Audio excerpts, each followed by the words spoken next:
school council meeting for 2021, and we're just going to jump right in. So I'm going to turn it over to Ms. Sykes to do our land acknowledgement.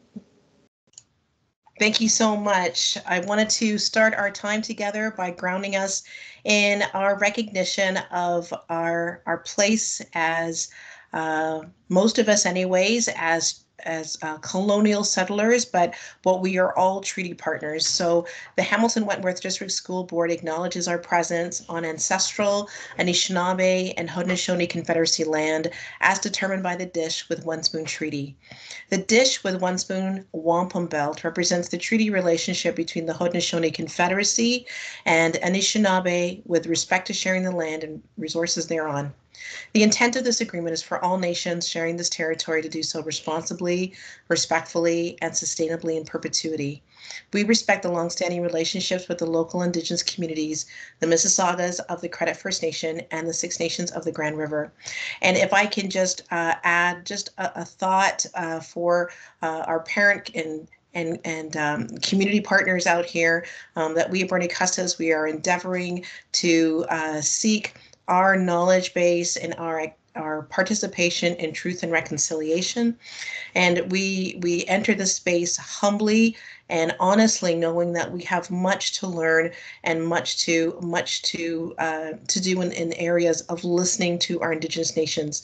And so we are humble as we walk into our week of truth and reconciliation, culminating this Thursday, the 30th, with the Truth and Reconciliation Day, or also known as Orange Shirt Day. The staff and students, we all are participating in various spaces of learning, reflection, and I hope the spirit of learning and sharing and contributing to this learning will be with us in the space together. Okay, so our next slide is just some norms that we normally share with participants in the space, which I will go through, and I'll just share the agenda with you. So unfortunately, we will not be having any council elections.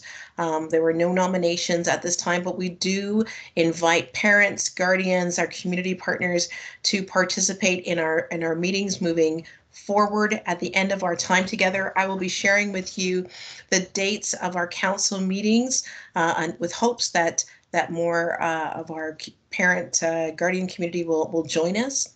Then we'll have some time for some points that I will share in our principals report.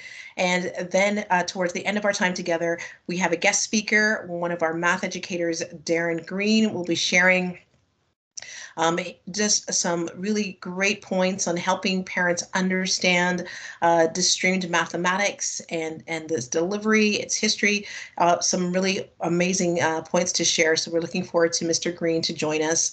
And then we will skip the Q&A because we're a little bit of a quiet group today, and that's okay. And any other business will be left at the end. So we're going to move forward. As I said, we won't be having any council elections, but again, we do welcome the participation of our parents / guardians and that membership, as well as our community partners as well. Okay, so we have some points here on the principals report. And on the principals report, I just wanted to ground us in the start of our year. Although we're still in the middle of a pandemic and we're still, observing the protocols that were developed in collaboration with our Hamilton Public Health Services. Our goals as a system, as well as a school, is very clear. Our student learning and achievement goals, if you'll see number one, is improving our graduation outcome for all students and closing that gap for those students who have been historically underserved. The target for this year is 80% of our students within each cohort, that's year 4 and year 5, are making progress towards graduating or towards graduation. And that includes not only the OSSD, which is the Ontario Secondary School Diploma, but also the Certificate of Achievement or Certificate of Accomplishment. So we recognize that students in their completion towards graduation or graduating looks differently. across the board, students have different capacities of success, and we have to be able to view the various lenses of success for each of our students. So our strategy as a school that we are aligning ourselves in terms of the system target is that we are investing in people. The first 6 weeks of our school year is focused on learning and knowing our learners. Our teachers have been spending time throughout their periods of 150 minutes with their students, doing activities that build community, that help develop our students' socio-emotional skill sets, as well as activating physically, because we recognize for the past 18 months, many of our students have been sitting down, and they need to have that physical activation, which also has, according to research, connections to brain activity and learning, and we want to make sure that our students receive that. So we are investing in our students. We are investing as well in understanding how to provide learning opportunities for our students that are culturally relevant, and as well as our blended learning approach, incorporating the school devices that our students have been given. The second strategy is that it's leveraging effective practices. We acknowledge, and I'll just expand a little bit more through our school direction, that our instructional and assessment and engagement practices have to be diverse because our students are so different. There's not a one size fits all in terms of how we are teaching or how we expect our students to demonstrate their learning. And the final strategy is a refining measures of progress. So we as a system, in terms of educators, we're developing and implementing new tools to help us monitor our students' progress. And I'm going to talk a little bit more about this quadmester system and how some of those cycles of monitoring progress has shifted. Along with the system direction, I wanted to share with you our BCSS school direction. So Bernie Custis staff last spring had devoted some time in really understanding what is it that our school needs to do to focus our instructional and our assessment focus to better serve our students, particularly those, as the system says, who have been historically underserved. And so this statement, or these statements I'd like to read to you, is the culmination of our school direction in supporting our students in their student achievement. And it reads, Bernie Custis staff is committed to creating the conditions for equitable outcomes for students. At the core of the school's direction is our dedication to prioritizing and centering our students and their voices. We recognize that students need access to learning at multiple entry points, and we understand that those students may also require supports that recognize their various learning needs and lived experiences. Our Bernie Custis school direction includes commonly shared approaches to making instruction and assessment student-centered, supportive, and flexible. So this school direction, which is also found on our school website with under the tab of our school profile, is just another way of sharing with our parent, guardian, and community that we are dedicated our efforts to making sure that we are aligned not only with the system's targets and strategies, but we are responding to our students' needs, and we are being very intentional and very transparent about our dedication to prioritizing our students and their needs. So the next point I'd like to share is just having a little bit of an understanding around the quadmester model of learning. I've shared just a portion of our school year, and what you see in front of you is normally we would refer to it as a semester, but you'll see here that there are different markings along our semester year, which indicates our quadmester model. So in the quadmester model, a student will have 4 periods, generally speaking, 4 periods on their timetable. Periods 1 and 2 is the focus of our quadmester 1, and the dates for quadmester 1 starts on the 8th of September, and it ends on the 12th of November. And within the 12th of November are some what we call student success days. There are days in which the student is evaluated. It's those final evaluative demonstration days.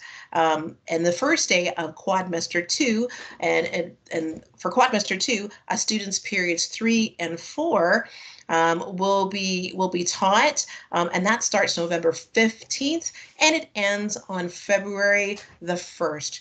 So what that means is that if a student has period 1 and 2 for quadmester 1, period 1 in the morning are essentially two 75-minute periods back to back. And then we have a 75-minute lunch, and during which time students can remain in their period 1 classes for their lunches, or they could leave the building and go where they like to go for their lunches, go home or sit outside or go someplace else for their lunches. And in the afternoon, they would have their period 2 classes, again, for two 75-minute blocks back to back. Now, I know that sounds like a lot of time for one period, but as I said, we are prioritizing knowing our students, learning more about our students, and so the various activities during the first 6 weeks under the program called Reimagine Wellness, those are opportunities for teachers and their students to just put a pause on the instructional curriculum-based learning and do some more learning about getting to know each other, getting to know their colleagues, or maybe some physical activation in doing that as well. So you'll see on the calendar here, the green indicates the first days of each of those quadmesters. The yellows represent any PA days, and that's days of professional development for our educators, in which case there is no attendance for our students.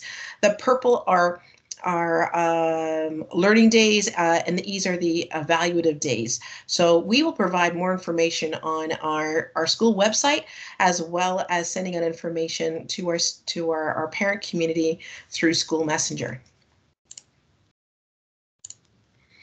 Okay, our next point to share is extracurricular activities.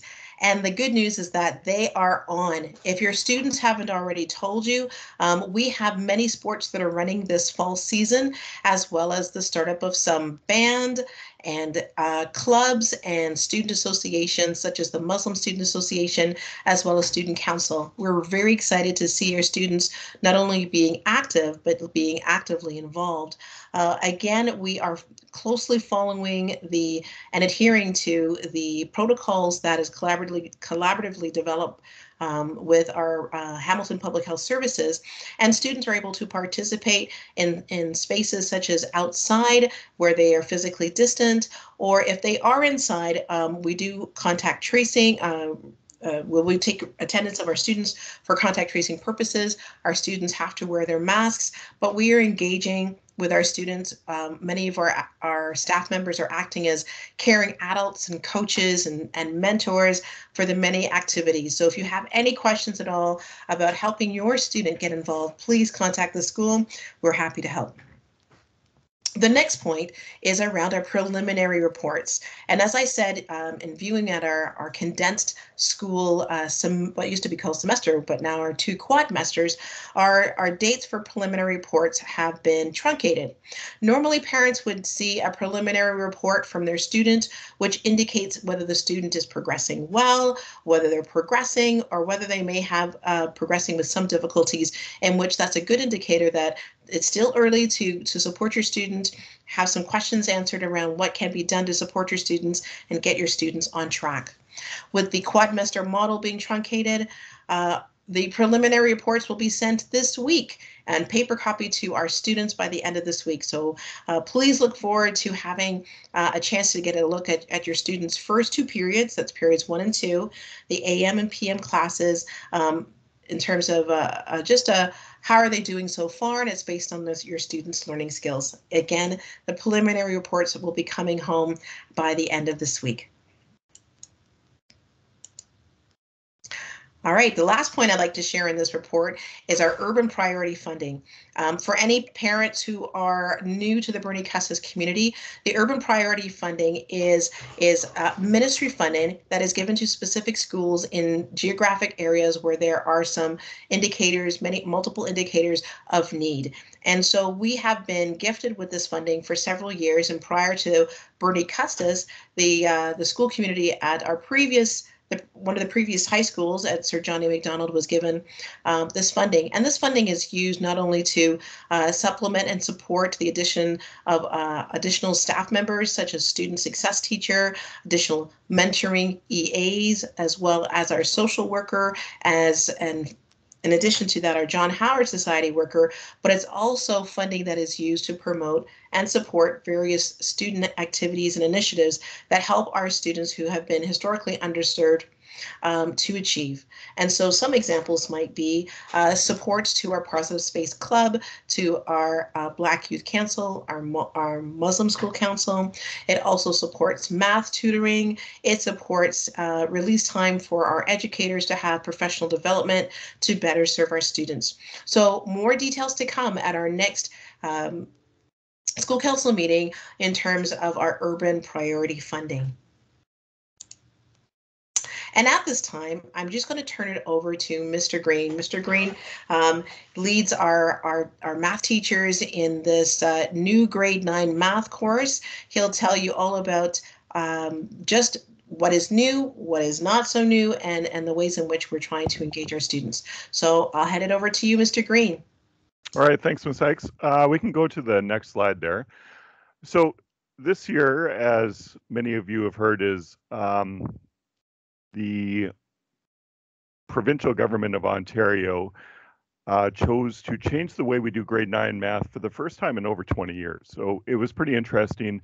Prior to now, we've had 2 classes in grade 9, an applied class and an academic class.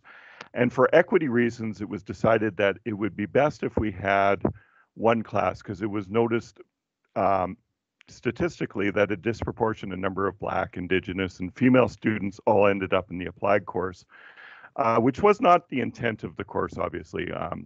By design, it had different intentions, but it wasn't working out that way. And it was often also a dumping ground for students with behavior problems in some areas. So we were excited when we heard about this, because we've been talking about this in our math community for a few years now, since we found out that some other boards were doing de-streamed. The Limestone School Board and some schools in the Toronto board had been doing it.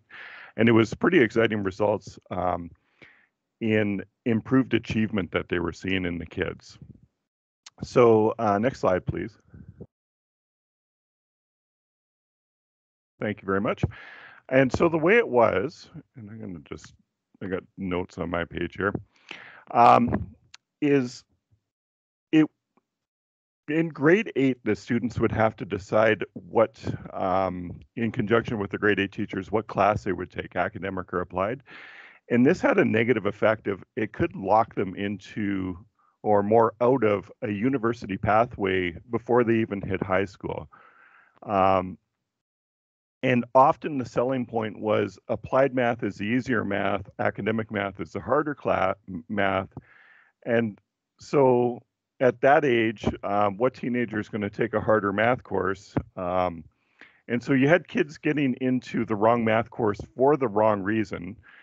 And having taught the applied math course a number of times, what could have been an opportunity for kids who never got a chance before to kind of show themselves as now they could be the top of the class, they just thought of themselves as being in the dumb math class. And that was disappointing, because having taught both academic and applied, the actual math courses were very, very similar. It was just how they were laid out tended to be different. The academic math course tended to prioritize abstract learning. So that's when you see your X's and Y's. Whereas an applied math would have manipulators or concrete examples where you can kind of picture them or touch them and stuff like that. And you could learn both types of math exactly the same way.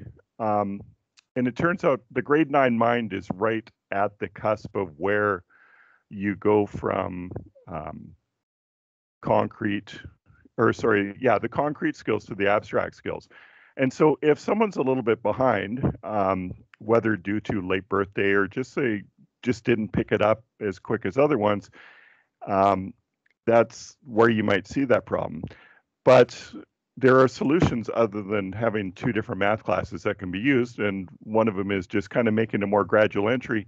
And so what's nice about the new course is it actually builds that on-ramp a little smoother so that all kids can take example of the concrete examples, because that doesn't hurt anybody's learning, but it does provide people who aren't quite there yet a little bit more extra time to kind of get into the abstract skills that they'll need to go on into grade 10 and later classes. And it turns out also that Ontario is the only jurisdiction in Canada that actually does streaming as early as grade 9. So we're kind of a little bit late to the party that way. All right, next one, please.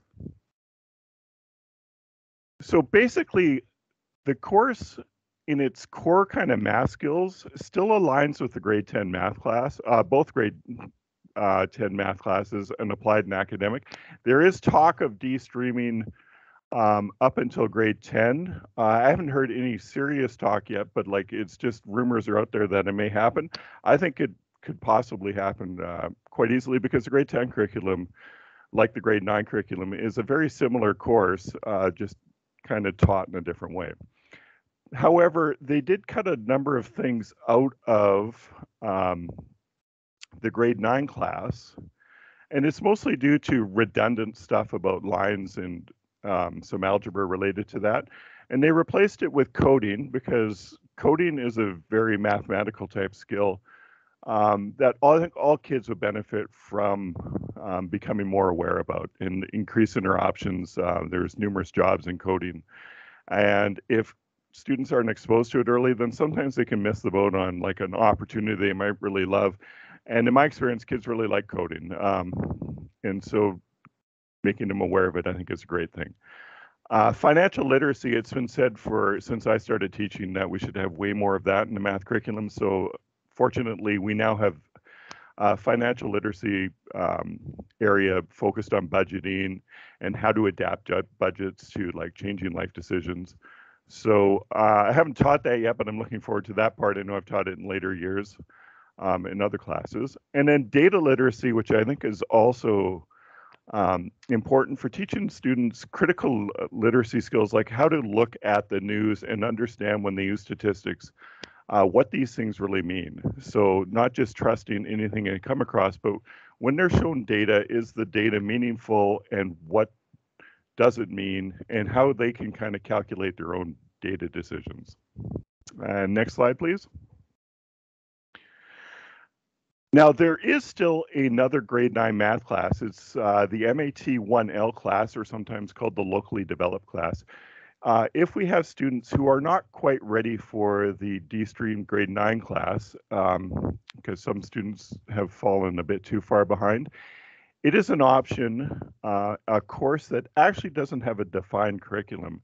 And that sounds a little bit scary, but it's a great course that you can actually take each student, figure out what gaps they need filling, and help them focus on exactly what they need to know instead of a defined curriculum where they may know some of the stuff and not know other parts. So with the MAT 1L, the student then, if they complete it successfully, can then go on and take the normal grade 9 D-Stream math class. Or if they're still finding it too difficult and want to make the choice, they can go on to a pathway that leads them to a workplace grade 11 credit, which would be the final credit they would need that way. But it's still giving the student the choice that they can make this in high school rather than being locked into some decision that they had to make in elementary school. So that is still unchanged. That was there before. The only problem with the MAT 1L before would be it would be really hard if you took this course to get to a university pathway. However, now students who take this course still have that on-ramp, and they would only say lose one possible extracurricular credit in order to get caught up, rather than a student in the past who may lose several credits to try and get back on path. And last one. I just put this one question. There's numerous questions I've been asked, and I kind of cut it down a little bit because there were so many, but this one specifically comes up quite a bit, and that's, my child is really good in math. Is this going to hold them back? And I would say absolutely not. We're designing the curriculum so that, or not the curriculum, but the delivery of the course itself so that all our questions have like really low floors but they're all extensible into way more complex problems. So the kids can run with the problems as far as they want. And so we purposely talk about this a lot on this is a question that starts here. We can come in at all these different ways, depending on the way the student thinks. And if they get it done right away, then we ask them this. And if they get done that right away, we ask them that. And it still keeps them on the curricular tasks. So they're still doing the course. We're not like giving them extra work or harder work just for the sake of harder work. It's just they're getting deeper and deeper into the mathematics. And it's also like, I would say the comparison I like is if your child was really good at music, you wouldn't kind of be upset that they're going into music class with a bunch of students who may not have done music before and other students who have, because they're getting the opportunity to push themselves that way. So like music class, we have other opportunities in the school year round in addition to their math class where they can use these skills if they really are into mathematics and like mathematical style thinking. So one of the things we just started up last week was Math Contest Club, which I find exciting, but I know a lot of people don't. But we did get a lot of students turning out and they're interested in writing math contests through the Canadian Math Society or through the University of Waterloo. So we have a team starting up on doing problems with that and working through it, and they're going to write a math contest. I believe it's in the beginning of October or mid-October, and then we'll have some more in the spring. We also have robotics and electronics and computer programming clubs, all related around we have a STEAM or a makerspace room where we're going to get kids in and kind of pursuing their own interests along the science, technology, engineering, arts, and mathematics stream. So we're quite excited. We're waiting for COVID to kind of back off, and it's showing a little bit more kind of allowing us the ability to get closer together. So we're happy to be back and happy with our math progress so far. And in the future, I would like to give a talk on just some of the delivery models we have in mathematics in school that doesn't relate directly to de-streaming. So I look forward to possibly doing that in the future as well. Thank you, Mr. Green. That was amazing. Just sharing how, you know, the new math curriculum has a gradual entry point for students into the curriculum, and you know your explanation of how it has low floors, but it's accessible and it leads to complexity for those students who are ready to go. And it makes sense that just like with other courses, like the music course, if a student can play guitar or play piano when they're entering a music class, you know, that also aids with them. And I think it's exciting to know that our students will be learning coding, financial literacy, and data literacy all within this new course. So thank you so much for sharing that. And we look forward to having you back. Since that was kind of an invitation, then we will take you up on it. So thank you so much for being available to come and speak with us today. So normally at this time, we would just, you know, field some questions, allow our parent group to you know, ask Mr. Green or myself some questions on what has been presented. We do ask you, if you are watching the recording of this meeting, that if you have any questions at all, please send your questions through the contact page on our school website. It does come to us and we do respond. We would love to hear from you. And as promised, we wanted to share with you some of the future school council meetings. So our next meeting is the second Tuesday, and they will move forward for the rest of the school year on the second Tuesday of these months. So the second Tuesday of November is November the 9th, and we will be meeting at 7 o'clock. And hopefully we can start meeting face to face, but we'll see how that goes. Until then, we'll continue to meet in a virtual way. Our next meeting after that is the second Tuesday of February, which is February the 8th, followed by April 12th, and we'll finish our school year cap with a celebration, whether virtually or face-to-face, looking back as well as looking ahead on June the 14th. So we'll be sharing these dates on our school website. We hope you, if you don't already, subscribe to our school website so you can get updates about upcoming events. I'm now going to turn it to our school chair, Catherine Porter, to bring us to a close.